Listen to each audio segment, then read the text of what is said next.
beating retreat ceremony at the Attari-Wagah border is a daily military ritual between India and Pakistan. It's essentially a very visible and theatrical demonstration of the relationship between the two countries, carried out with dramatic flair by the border security forces of both sides. So here's a breakdown on its history, origin and significance. The beating retreat ceremony at Wagah began in 1959 as a symbolic gesture of cooperation and rivalry between the Indian Border Security Force and Pakistan Rangers. It was a mutual decision by both sides to conduct a daily flag-lowering ceremony with a degree of ceremony and synchronization. The idea was to lower national flags simultaneously at sunset and to showcase military discipline and national pride. This ceremony takes place daily before sunset. Soldiers from both sides perform a highly choreographed drill that includes aggressive stomping, high kicks, intense air battles, and the shouting of patriotic slogans.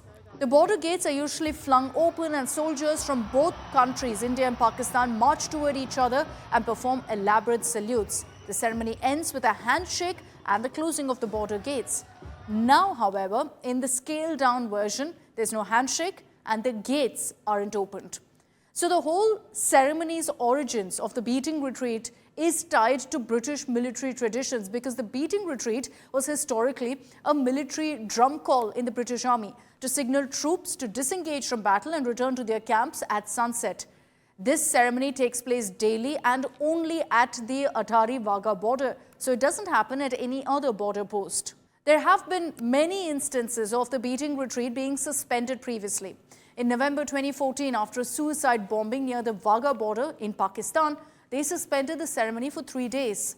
Then in March 2019, after the return of Wing Commander Abhinandan from Pakistan on March 1st, the beating retreat ceremony at the Attari-Wagah border was cancelled.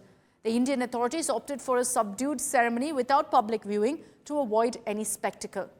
The very next year, in March 2020, due to COVID, the ceremony was suspended for the longest period. And then again, post the Pahalgam terror attack, that's now, the ceremony was suspended for about 12 days.